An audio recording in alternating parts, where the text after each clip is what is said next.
আমদানি থেকে এসছেন, আপনার জন্য আপনার পরিবারের লোক আমাদের ক্যাম্পে অপেক্ষা করছে। আপনি সত্য যোগাযোগ করুন।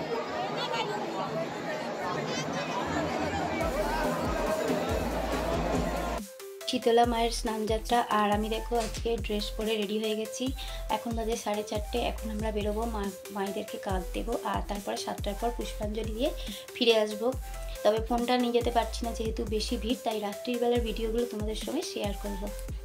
আর এরই মাঝখানে তোমাদের সঙ্গে শেয়ার করে নেব, তোমাদের দাদা যেখানে কাজ করে ওখানে অনেকে মিলেই একটা ক্যাম্প তৈরি করেছিল, যেখানেতে চা, শরবত, জল আর বাচ্চাদের জন্য লজেন্স দেওয়া হচ্ছিল।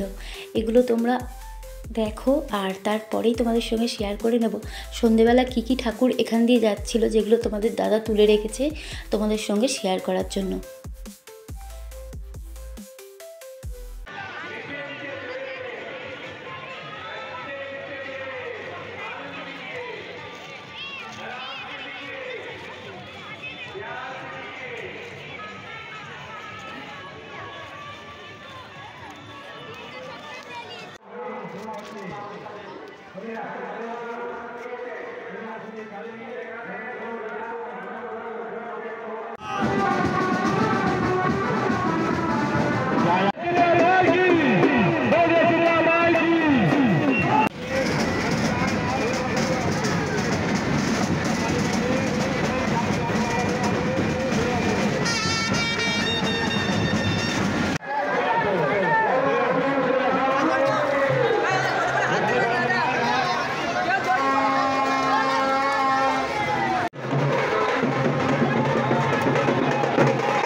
প্রায় 3 ঘন্টার যুদ্ধ করেও বড় মাকে আমি কাঁধ দিতে পারিনি, তাই আরেকবার বেরিয়ে পড়লাম মাকে যদি কাঁধ দিতে পারি তারই আশায়।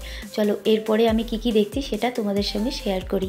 আমাদের এখানে পুরো রাস্তার দুধারে বিশাল মেলা বসে, যেটা মোটামুটি এখন প্রায় উঠে যাওয়ার অবস্থা। তার মধ্যেই যতটুকু পারছি তোমাদের সঙ্গে শেয়ার করে নিলাম।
সাতটাতে প্রায় পূর্ণিমা পড়ে গেছে, তাই দেখো সেই কারণে এখানে মাকে স্নান করিয়ে ফিরিয়ে নিয়ে যাওয়া হচ্ছে। একদিকে দেখালাম তোমাদেরকে মা যাচ্ছে স্নান করতে, আর একদিকে মা স্নান করে বাড়ি ফিরছে।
সন্ধেবেলা যখন দেখো আমি বেরিয়েছিলাম ঠাকুরকে কাঁধ দেওয়ার জন্য, বিশাল ছোটাছুটি করতে হয়েছে। আর এখানে পরপর দেখো ঠাকুর দাঁড়িয়ে আছে স্নানের জন্য, যেহেতু পূর্ণিমা পড়ে গেছে তাই পরপর ঠাকুররা স্নান করবে। আর সব লাস্টে আমাদের বড় মা স্নান করবে।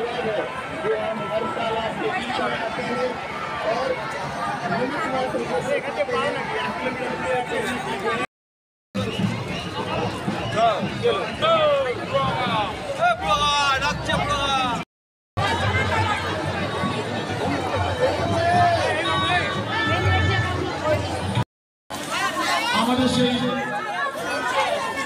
প্রতিষ্ঠিত উৎসব আকর্ষণ বড় বড়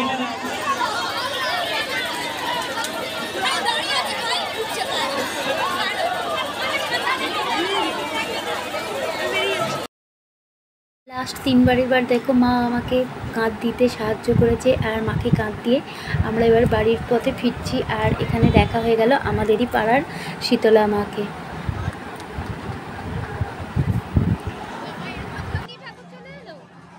বাড়ি ফেরার পথে দেখো পরের দিনের 16 আনার পুজোর জন্য ডাব কিনে নিলাম। আর এরপরে আমরা গলি দিয়ে বাইরের দিকে বেরিয়ে পড়লাম। এখানে বেরোবার পথে খুবই ভাগ্য ভালো আমাদের যে বড় মাকে দর্শনের পর সেজো মা আর মেজো মায়েরও দর্শন পেয়ে গেলাম আমরা।